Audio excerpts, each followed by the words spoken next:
What's up? I'm Coach Colin Castello with Shotmechanics Basketball, and today we're going to deconstruct Kyrie Irving's insane handle to help you maximize your ball handling. Roll. And now 3 of 17 from deep. Kyrie going full Uncle Drew on Toronto. All right, so Kyrie Irving is probably one of the best ball handlers the world's ever seen. And there's a lot of things that go into his handle that if we really look at can help you handle the ball better as well. So today what we want to do is deconstruct his ball handling, really kind of, look at it from the floor to the ceiling and figure out what he does to be such an elite and dynamic ball handler. But before we jump into it, if you click the top link in the description down below or the first comment in the comment section down below, you can also get free access to my power handle workout. This is 100% free. It's a 5-minute workout to really help you maximize your handles and work on a lot of things we're going to talk about in today's video. So top link in the description down below, get free instant access right now. Now, when we're thinking about Kyrie, the first thing that comes to mind for me when we really start digging into the footage is 360 ball control. Now, what I mean by that is what Kyrie Irving does is when he's handling the ball, no matter where it's at, in 360 degrees around his body, he can always control the basketball and always make a play out of it. So what we see from a lot of younger players is they're great at handling the ball out in front of them, they're great at pullbacks, all this sort of stuff, but anytime the ball breaks their hip plane right here out to the side or to the side, anytime the ball goes back behind them, that's where they really start to struggle a little bit. So maybe they have a mishandle or they get ripped or stolen from a defender because they can't handle the ball in 360 degrees. So what you notice with Kyrie is anytime he gets the ball kind of stuck back behind his hips over here, he can put it back through his legs. He can wrap it behind his back. He can cup it and push it out the same direction, right? So because he's got that 360 degree control all the way around his body, no matter where the basketball bounces or no matter how it plays, he can always make a play out of it. So what we have to do as ball handlers is make sure that we're getting that 360 degree control. So if it's behind your back here, you can always push it around, and that will really help you maximize your handle and maximize your control. All right, so the next thing that makes Kyrie elite with his ball handling is what we call tri-level control. Tri-level control. And what that basically means is he can handle the ball at a low area, at a medium area, or even at a high up by his shoulder, up by his armpit area. So tri-level control is really important because most players only work on one level, right? Think about maybe some stationary ball handling, dribbling that you've done in your past. You're probably doing a lot of this sort of stuff. Most players work a ton on the mid-level, kind of the knees to hips area, but they don't work a lot on the low and a lot on the high. And what you're gonna find out is a lot of times, depending on how a defender plays you, you're gonna need that low and high because defenders, when they're D'ing you up, most of the time their hands are in that mid-level, right? So if you can develop that low-level handles and those high-level handles, it's really gonna help you because that's where the defenders don't play most of the time. And if you watch Kyrie, it doesn't matter if he's splitting a trap and he's gotta go like a double tap low to get through it, or if he's going here and he's gotta go a high push crossover to get over the top. Because he can play at all 3 levels, it makes him virtually unstoppable because the defense has to only guard one level at a time. All right, so the next key for Kyrie that's huge is that offhand development. Basically meaning that he's just as good at handling the ball with his left hand as he is with his right hand. Now this is a huge issue that happens with a lot of younger players, right? They might be great with their right hand, they can hit in and outs behind the backs, pullbacks, all that sort of stuff, and then once they get to their left, they're frozen, right? So you might hear it a lot of times, and it might even happen to you when you've been playing in a game and a coach has been yelling, force him left, or something like that. You want to develop your offhand because if it's equally as good as your dominant hand, you're going to be really, really hard to stop because at that point, no matter how the div plays you, you're going to have a move, you're going to have the handles to match. So I've seen it a bazillion times. A player hit a great move with their dominant hand, they'll cross over and they'll go to hit a move with their next hand, and they'll fumble it, they'll lose it, and they gotta back it back out, and they've lost their opportunity, right? So we wanna make sure that we're developing our offhand just as much as our dominant hand, and that's something that Kyrie is absolutely fantastic at. All right, so now we talked a lot about the actual skill of dribbling. Now we gotta talk about Kyrie's eyes and what we call eye games. One of the things that a lot of players don't realize is that your eyes tell the story that the defenders are going to read. And so what Kyrie is fantastic at, and probably one of the things that he's best at, is using his eyes to manipulate the defense and get them to move. So basically you can think about, you want to send your eyes the opposite direction of where you're going to attack, where you're going to dribble. So you see a lot of times Kyrie will set up a move. Let's say there's like a pick and roll coming from the top. He'll set up, he'll throw his eyes to the top, and what's it look like? It looks like he's getting ready to go off of the pick and roll, right? But instead, he throws his eyes up and then pushes the ball opposite to cross over. Remember, I always say, and I said it earlier, your eyes are the story that the defender has to read, right? So if you can use that to your advantage, you can start playing chess rather than playing checkers. If I want to cross over to the left here, I can set my defender up, throw my eyes to the right, and then cross over the opposite direction, right? So really think about your eyes and what they're doing on your moves. And when you're doing your practice and your workouts and getting your reps in, really focus on that as well. And that's something, like I mentioned before, the power handle workout, top link in the description down below, is 100% phenomenal at doing, is working on those eyes going back and forth. So Kyrie, it doesn't matter if it's setting up a pick and roll, if he's setting up a crossover, if he's setting up even something like a pullback where he's throwing his eyes forward, makes it look like he's driving, then he's yanking it back the opposite direction. It's unbelievable what he can do just by using his eyes against the defender. All right, so the next thing that Kyrie is a master at is what we call change of speed. Now, a lot of times we talk about this as tempo, right? Changing it from fast to slow and from slow to fast. A lot of players have the misconception to be a great ball handler, you just gotta be quick. You gotta have fast hands, you gotta be, super quick and all that sort of stuff. It's just not true.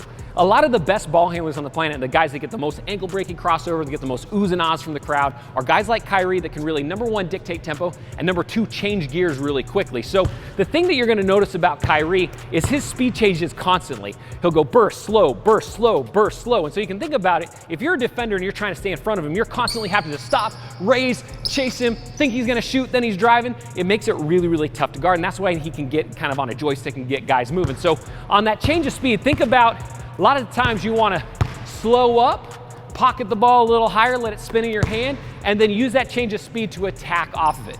One thing that Kyrie Irving is great about is he lulls the defender to sleep with some sort of slow action and then explodes to the basket off of that slow action. So slow to fast, fast to slow, if you can add that to your game, you're gonna be a dynamic ball handler for sure. All right, so we got change of speed. Now we gotta talk about the next part, change of direction, right? And so when you combine change of speed with change of direction, that's when it becomes absolutely unstoppable, just like Kyrie Irving. So with change of direction, right, it's basically setting your defender up going one direction and then attacking the opposite. So I gave you that kind of crossover example earlier. If I want to cross to my left, I'm going to set up my eyes like we did before, and I'm going to fake like I'm going to the right here. So I'm going to stab my foot, I'm going to stab my eyes, play those eye games like we talked about, but then I'm going to whip a crossover to the left, right? So I'm stabbing, going opposite. So that change of direction is incredibly important. And when you maximize it with the change of speed, ooh, it's curtains, it's over. So it doesn't matter if I'm getting a ball pick at the top of the key and I'm coming here, I can plant and then change direction going that way, and I can really kind of get that defender moving left to right, right to left, get them sliding out of position without doing a ton of extra work just by changing direction. All right, so the next piece that Kyrie Irving is fantastic at that a lot of people don't even know about is what we call mastering the pocket. And the pocket is basically this area up by your armpit, right? And so what you'll notice is a lot of elite level ball handlers, and especially guys like Kyrie Irving, they use that pocket to let the ball drift up into this area and keep their hand on top or on the side or on the back of the ball. Now, the reason why the pocket's important is because you can shift the defense with the pocket, you can hesitate with the pocket, you can get extra space away from the defender with the pocket. So think about it like this. If I'm looking to shoot a step back and I pull it back, if I just do a normal pullback and my hand's underneath the ball, I gotta pull back and shoot up into it, right? But if I can pocket that pullback and I come here and I let it drift up here by my armpit, as I pull it back, now look at how much extra space I can get. I can even get outside of the camera just trying to get that far back because I can pocket it and still be a live dribble so my feet can still move and it's not gonna be a travel. Remember, anytime your hand's on top or the side of the ball, it's still a live dribble. You can tap dance and move your feet as many times as you want to. So what you notice about Kyrie, he uses the pocket to make the defender guess wrong. So if he's setting up a dribble move and he pockets it, he just kind of sits here and lets it spin in his hand and then sees what the defender does. If they jump high, he'll cross over opposite. If he pockets and they give him space, he can pull up into a jumper. If he pockets and they jump his outside hip, he might hip switch, get to the rack, whatever it is. So basically a pocket allows you to cheat against the defender. You can pocket that ball up here, see what they're gonna do, and then make your read based off of that. So no matter how they play you, they're always gonna guess wrong. All right, so the next part that's really important to Kyrie's explosion is what we call a hip drop. Basically meaning that he can drop the level of his hips in an absolute split instant so he can attack towards the basket. So basically means like this. We talked about change of pace, right, earlier? And a lot of times with change of pace, that means he's gonna raise up out of his athletic stance because that's where he's going from that fast to slow. But the real key to explosion is you gotta drop your hips back down and get back to that explosive stance. So what you'll see with Kyrie, if he's getting ready to hit a crossover or something, he might be high, and then he drops his hips, boom, nice and quick, and then at the same time he's loading his back leg, getting ready to explode. So for a lot of players, they never even think about working on dropping their hips quick. They're gonna work on their quick hands, they're gonna work on their quick crossover, but they never really work on that drop to explosive movement, right? Because that movement is so important, because once you get the defender raised up out of their stance, if you can drop quick, you're gonna automatically have an advantage when you start attacking the basket. So it doesn't matter if you're going left, going right, behind the back, between the legs, in and out, whatever it is, you wanna work on getting from that high to low hip drop, just like Kyrie Irving, and I promise you, you'll have an advantage every time you're handling the ball. All right, so the next key that's huge for Kyrie is offhand contact. Now, a lot of players, when they have the ball on offense, they're scared to get bumped. They go away from the contact. They go away from the defender. And so by doing that, it allows the defender to get up in them and get them off of their direct line course. But with Kyrie, he's a master at using his offhand to break contact, to initiate contact, to really make it so that defender plays by his rules, not necessarily he play by theirs. So what you'll notice a lot is what we call the hatchet chop that Kyrie does a lot. When he's driving to the basket and the defender starts to body him, they're getting a hand on him, he takes his offhand and he just does a nice little sweep. We call it a hatchet chop because it's almost like you're using a hatchet to break or like cut a piece of wood. So what you'll notice is Kyrie, as soon as somebody starts bodying him, he breaks it, and by breaking it, the defender gets off balance a little bit, and then he can get that advantage to get to the lane, get to a bucket, make a play, whatever he's gonna do, right? So breaking that off arm, really important. It's something that not a lot of players work on. And if you can master it, just by not even improving your ball handling at all, you can become a better ball handler because the defense can't push you off of your line. So take a look at all these kind of plays by Kyrie. Anytime he starts getting bumped, anytime the defender starts getting in space, he's gonna use that off arm, he's gonna hatchet chop, he's gonna give a little bump, he's gonna give a little shoulder, whatever it is he's gonna use to get that defender off the line, he uses it all the time.